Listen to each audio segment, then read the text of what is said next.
Buenas tardes.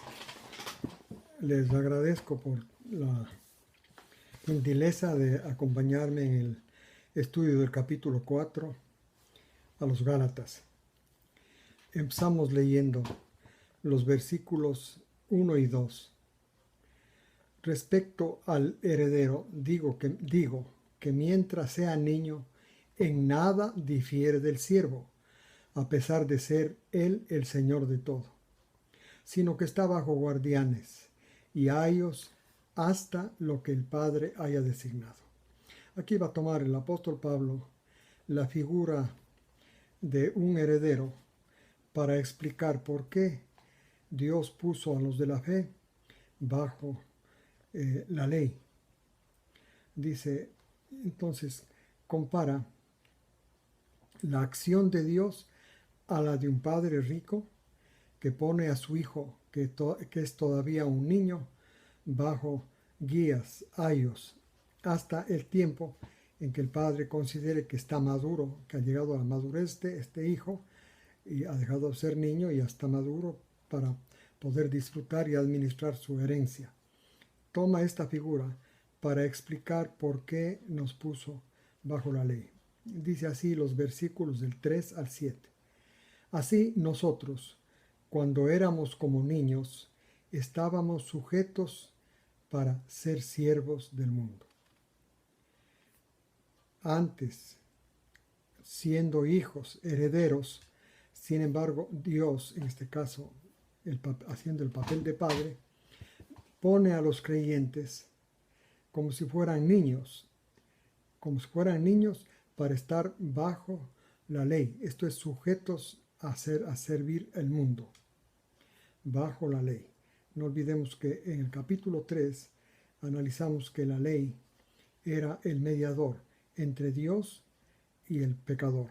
Servía de nexo para que el pecador se una a Jesús, la ley. Y entonces, bajo los rudimentos del mundo, o sea, para servir al mundo, estaba la ley, los 10 mandamientos. Estábamos en esa condición cuando Dios nos consideraba todavía niños. Si ustedes, para fortalecer este punto de vista, quisiera recordarles Hebreos 6. En Hebreos 6, a los de la iglesia primitiva, que continuaban ligados a la ley a pesar que ya tenían la fe en que Jesús era el Mesías, los llama niños que están bebiendo todavía leche, que no han llegado a comprender, a poder, digamos, adaptarse o poder aceptar alimentos más pesados, diferentes de la leche. Este es el mismo caso, la ley. La ley le tiene todavía a la persona, como leemos en Gálatas 3, esclavo, bajo como en una prisión, esclavo, hasta que venga pues la fe, decía en el capítulo 3, aquí dice el versículo 4, esclavos o sujetos a ser siervos del mundo, hasta que vino la plenitud del tiempo, versículo 4. En la plenitud del tiempo es cuando Dios envió a su Hijo, nacido de mujer, nacido bajo la ley, 5, con el fin de que redimiera a los que estaban bajo la ley, con el propósito que recibieran la adopción de hijos. Entonces, Dios, igual que el Padre rico que tiene un hijo niño heredero, lo pone bajo ayos o tutores hasta que el Padre, señalando una edad hasta la que el Padre designe y piense a esa edad el niño ya no es niño, sino está un adulto maduro para que administre su herencia. Y entonces Dios vio al ser humano, al creyente, inmaduro, hasta, como dice el versículo 4, hasta la plenitud del tiempo, Dios envió a su Hijo, nacido de mujer, bajo la ley, con el fin de que redima a los que estaban bajo la ley. Recuerdan ustedes en el capítulo 3, como presos por la ley, los redima, los saque, con el propósito de que sean adoptados como hijos. En otras palabras, este versículo dice dos cosas. Primero, que la madurez de la persona es Jesús. Es Jesús, la venida de Jesús, su muerte en el Calvario, su resurrección. Este hecho Estos hechos de la vida de Jesús constituyen la madurez de los creyentes de toda la humanidad. ¿Y qué hace en esta madurez? Llegó la madurez porque el libertador, según el versículo 5, Jesús, él estaba bajo la ley, los iba a redimir de la ley, les iba a sacar de la influencia de la ley para que sean hechos hijos de Dios, para que sean adoptados como hijos de Dios. Ahora miren ustedes, entonces Jesús bajo la ley, hecho hombre, bajo la ley, esto es sujeto a la tiranía de la ley, pero Jesús no fue vencido por la ley, no fue puesto bajo la ley con sus actos, sino fue puesto por ser de naturaleza humana, pero nunca fue vencido por la ley. Para entender este punto, quisiera explicarles algo con cierto detalle. Y para esto, para explicarles algo, para que entendamos bien la función de la ley. ¿Por qué Jesús, como dice el versículo 5, tuvo que morir para redimirnos a los que estábamos bajo la ley? Y el capítulo 3 dice que bajo la ley quiere decir como presos, apresados por la ley para vivir sujetos a pecados. Jesús tuvo que morir. Entonces quiero explicarles bien esto. Vamos a Génesis 1:26. Esto ustedes ya saben, pero para que recuerden, digo, algunos de ustedes ya saben, otros no. Génesis 1:26. En Génesis 1:26 leemos que Dios dijo, hagamos al hombre nuestra imagen. Esta parte no más quiero entender. Hagamos al hombre nuestra imagen. La palabra imagen en hebreo, no olviden que el Antiguo Testamento fue escrito en hebreo. En hebreo es tselem, T de Tomás, S de Samuel, E de Elena, L de López, E de Elena y M de María. Tselem. Esta palabra literalmente traducida quiere decir sombra, aunque todas las versiones no traducen, pues, sino la interpretan como imagen, porque así empezaron estudiando, explicando los judíos que Dios le hizo al hombre a su imagen. Entonces todos los traductores siguen como esa tradición y ponen imagen en vez de traducir literalmente la palabra tselem. Pero imagen, por ejemplo, este dedo es imagen de este otro. Las imágenes, una característica que quiero saltar es que una vez hechas son independientes una de otra. En cambio, si tomamos el sentido literal de la palabra tselem, esto es sombra, Dios le hizo al hombre su sombra. Para una sombra, como ustedes bien recuerdan, se necesita una luz, un cuerpo y la proyección de la luz sobre el cuerpo en el suelo, por ejemplo, es la sombra. ¿Qué lección sacamos de esto? La sombra es muy diferente de la imagen porque la sombra no puede existir sola. No puede existir aparte de la luz o del cuerpo. No puede existir. Si es que la sombra quiere separarse del cuerpo o de la luz, desaparece. Pues así le hizo Dios al hombre, para que sea absolutamente dependiente de él. Es más, como dice Jesús en Juan 17, 21, 22, 23, que la obra de él es para que seamos uno, el Padre, el Hijo y los creyentes, para que los creyentes funcionen como una sombra. Esto es absolutamente dependiente. Este es el punto. Dios le hizo al hombre absolutamente dependiente. Muy bien, este es el primer punto que hay que tener en cuenta. El segundo punto que hay que tener en cuenta es que Dios les dio un mandamiento. ¿No es cierto? Adán y Eva, está en Génesis 2, 16, 17. Que de todo árbol puedan comer, excepto del árbol del conocimiento del bien y del mal, porque el día que coman de ese árbol morirán. El conocimiento del bien y del mal. El árbol de discernimiento del bien y del mal. El día que coman de ese árbol morirán. Esto dijo Dios. Muy bien.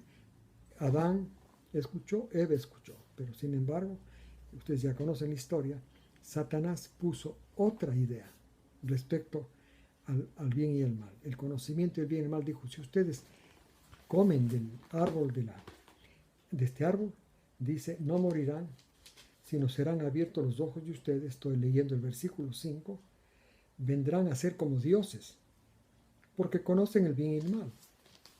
Justamente esto es lo que el hombre cree desde esta, digamos, principio que puso Satanás para mantenerlo al hombre alejado de Dios, número uno, e independiente de Dios, que conozca el bien y el mal porque es como Dios. Justamente es lo que enseñan las religiones, que sepamos discernir entre el bien y el mal. Esta misma premisa de Satanás. Dios no quiere eso, por eso que prohibió comer de ese árbol.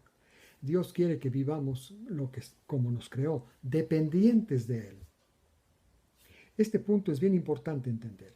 Ahora, en donde se acentuó el conocimiento del bien y el mal fue cuando Dios dio los 10 mandamientos. Dios dio los 10 mandamientos para que se conozca el pecado, para que el hombre conozca su falla.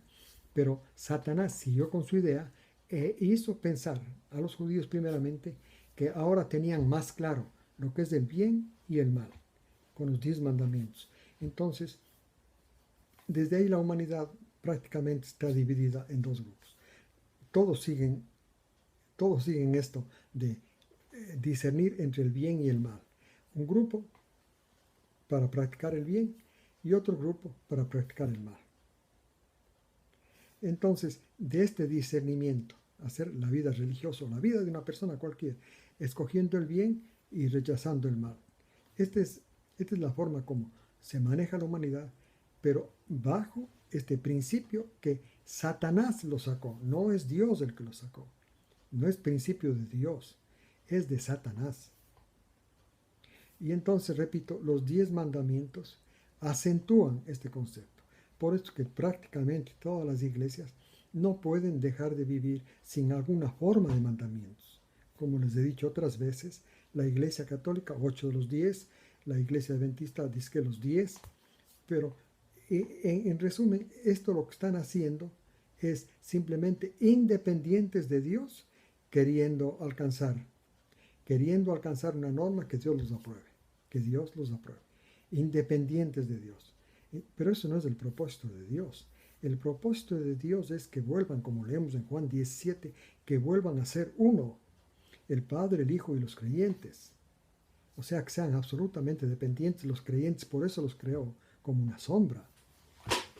Bueno, entonces, teniendo en cuenta esto, ahora se podrá comprender por qué Jesús tuvo que morir, según el versículo 5, para redimir a los que estaban bajo la ley.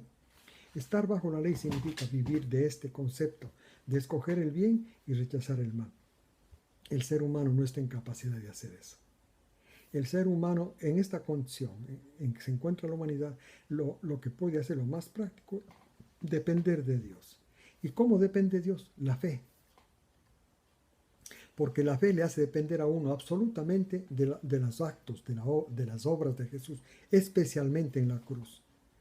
La fe está al un lado, digamos, y el vivir escogiendo el bien y rechazando el mal es al otro lado, es opuesta. La fe y la ley son opuestas, por esta razón.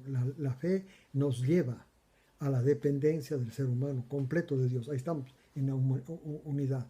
Y en cambio la ley nos lleva a independizarnos de Dios para vivir escogiendo el bien y rechazando el mal. Pero ahí juega ya mi obediencia. Por eso que todo el mundo fracasa. Pero debe ser tan grave esto, como leemos el versículo 5 otra vez, que dice que Jesús vino con el fin de redimir a los que estaban bajo la ley. ¿Para qué quería redimir? Para serles hijos adoptivos de Dios. La persona que vive en dependencia de Dios gracias a esta fe, puede ser adoptado como hijo de Dios. Ahora, ¿por qué es necesaria la adopción? Leemos el 6. Porque somos hijos, a los hijos Dios envía el espíritu de su Hijo a nuestros corazones. El espíritu de su Hijo es el espíritu de Jesús. El espíritu dependiente. El Hijo es dependiente del Padre. El Hijo espera del Padre. El Hijo no se preocupa porque sabe que su Padre le va a suministrar, le va a guiar, le va a educar. Este es el Espíritu de Jesús y este Espíritu manda a los creyentes para que vivamos con Dios la nueva relación con Él, la relación de hijos hacia nuestro Padre amante. Entonces, una lección aquí es que Dios es Padre solamente de los que viven de la fe, los que tienen la historia de Jesús en su mente. Esos son los que reciben el Espíritu del Hijo que llama al Padre, como dice aquí, Abba Padre. El Espíritu Santo es para hacernos vivir realmente como hijos. Esta es la primera obra del Espíritu Santo en la persona. Una vez que ya aceptó, por supuesto, que sus pecados llevó Jesús, fueron puestos por Dios al cuerpo de Jesús. Una vez que la persona acepta la remisión de pecados, el segundo punto que acepta es que fue muerto a la ley, porque ya sabemos por qué tiene que morir a la ley, para poder empezar a vivir la vida de la fe, que es la vida de dependencia completa de Dios. Esta es la vida de Jesús. Jesús vivió de toda palabra que sale de la boca de Dios. Jesús dijo, nada hago por mi cuenta, todo hago lo que el Padre me dice. Este tipo de fe, esta nos lleva, la acción redentora de Jesús, a ser así, vivir dependientes del Padre. El 7. Estos que han sido objeto de esta redención gracias a la muerte de Jesús, dice el versículo 7, ya no son siervos, hijos. Y si es que son hijos, son herederos de Dios por medio de Jesús. No se olvidarán, la ley, los 10 mandamientos alientan, la persona que quiere vivir de acuerdo a los 10 mandamientos, alienta una vida opuesta a la ley. Esta vida sujeto a los 10 mandamientos es para uno elegir entre el bien y el mal. La mayor parte de religiones enfatizan esto, que uno puede elegir entre el bien y el mal, pero repito, es un principio creado por Satanás. Esto es lo que les acabo de leer en Génesis 3. Ahora vamos a leer del 8 al 10. Pablo escribiéndolos a los Gálatas que estaban en el gran problema, que habiendo empezado por la fe en Jesucristo, o sea, empezando a ser dependientes de Dios, dependientes, que eso es la vida correcta. Sin embargo, dice, ellos habían vuelto a la ley. Entonces Pablo les dice, por otro lado, antes ustedes Gálatas no conocían a Dios antes. Por esto servían a los que por naturaleza no son dioses. El ser humano sirve a Dios una vez que entró en la fe. Antes de la fe no sirve a Dios, sirve a los dioses que no son Dios. En realidad sirve a Satanás. Y el servicio a él se puede clasificar en dos formas sencillas: la complacencia o la negación. La complacencia en complacerse en la vida, disfrutar de la vida, gozar de la vida, es un grupo. Y el otro grupo, que cree que camina bien, pero realmente están ambos sirviendo a Satanás, es él, por apunte de fuerza de voluntad, de esfuerzo propio, restringirse y negarse y cuidarse mucho, restringirse en la vida, para no darse a la complacencia propia. Yo era uno de estos a propósito. Y entonces, pero en ambos casos se sirve a Satanás. Solo se le sirve a Dios cuando se lleva a la dependencia. Y la única que lleva a la dependencia es la fe. La ley no. La ley lleva a la independencia, a mi obediencia propia. Y entonces dice que ellos conocían a Dios. Antes no conocían a Dios y por eso servían a Satanás. Lo mismo nosotros. Pero ahora que conocen a Dios, o más bien dicho, son conocidos por Dios. Ellos, Pablo dice, conocen a Dios, porque a Dios se le empieza a conocer en la cruz. Más bien dicho, dice el versículo 9, son conocidos por Dios. A la persona que empieza a prestar atención al sacrificio de Jesús, Dios empieza a conocerlo. No olviden que en la Biblia, especialmente en el Antiguo Testamento, el conocer a Dios está íntimamente ligado con la relación íntima. Uno le empieza a conocer a Dios en la cruz y Dios le empieza a conocer a uno. Claro, la forma como Dios conoce a uno es sumamente precisa. Él conoce, por ejemplo, qué palabras hablarme, qué pensamientos estimular en mí, cómo enseñarme la palabra. O sea, Dios ya está como mi Padre preocupado de mí. Esta es la hermosa relación que tienen las personas, que disfrutan las personas que han tenido fe en el sacrificio de Jesús. Entonces, si ustedes ya han conocido a Dios y son conocidos por Dios, pregunta al último del versículo 9, ¿cómo es que se han vuelto a lo débil, a lo pobre, a lo elemental, para ser esclavos de nuevo? ¿Cómo es que? Porque ellos habían vuelto a los mandamientos, a la ley. Y entonces les pregunta, ¿cómo es que vuelven a lo débil, a lo pobre, a lo elemental, para ser esclavos de nuevo? Porque los que están bajo la ley están esclavizados. Esto dice Gálatas 3. Si ustedes lean 19, 20, 21, 20, todo esto, ahí lean eso. Recuerden si quieren. Y entonces, y solo en la fe son libres. Son liberados, como leemos en el versículo 4 y 5, leemos que Jesús murió para liberarnos. ¿A quiénes? A los que estaban bajo la ley. O sea, bajo el sistema de escoger entre el bien y el mal.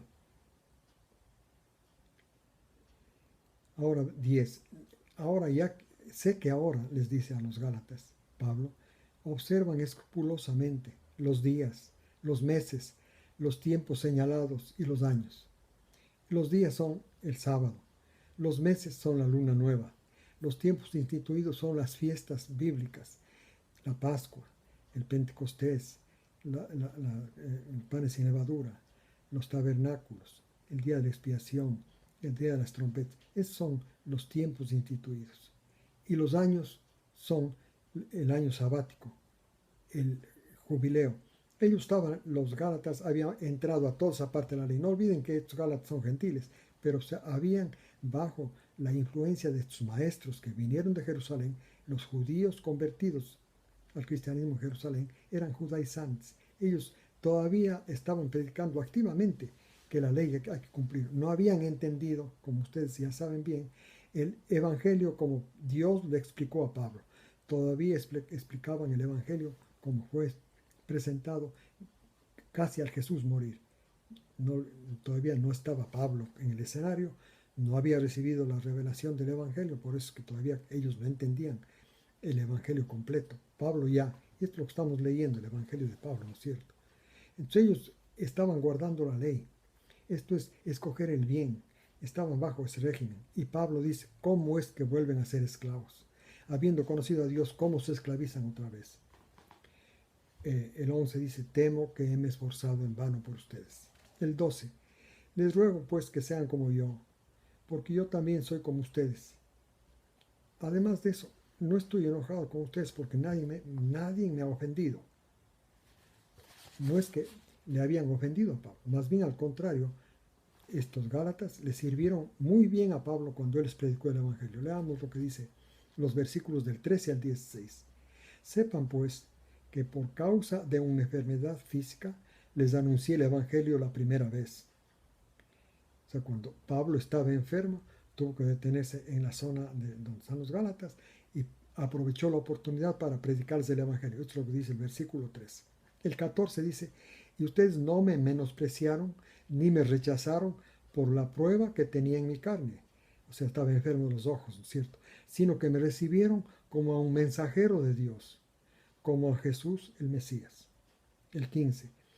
¿Dónde está la bendición de ustedes? La bendición que tuvieron para Pablo en ese tiempo, cuando él les predicó el Evangelio la primera vez, que ellos lo ayudaron para tratar de que Pablo se cure. Dice por el 15, ¿dónde está la bendición de ustedes? Porque yo soy testigo de que si hubieran podido en ese tiempo, se hubieran sacado los ojos y me los hubieran dado. El versículo 15. El 16 dice, pero les hace la pregunta, pero ahora he llegado a ser enemigo de ustedes por decirles la verdad. Cuando Pablo tenía motivos de gratitud para ellos. Por eso estaba tan preocupado que habían salido del Evangelio para volver a esclavitud. Esto es a ponerse bajo la ley. Los versículos 17 y 18.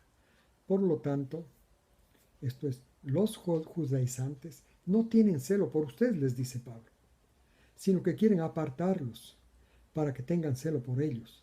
O sea, no le están predicando, enseñando esto, porque es verdad. Porque ellos no están seguros de eso, sino simplemente para que ustedes les sigan a ellos. Ahora, un punto interesante, cuando los judaizantes vinieron a los Gálatas, ellos, una de las cosas para poder ser para que les presten atención los Gálatas que ya estaban en el Evangelio, ¿no es cierto? Pablo les predicó, para que les presten, que hay que volver la atención para que volver a la ley. Ellos pusieron como argumento que Pablo no puede ser un mensajero de Dios porque estaba enfermo, refiriéndose a la enfermedad que tenía Pablo y que los Gálatas vieron, que estaba enfermo.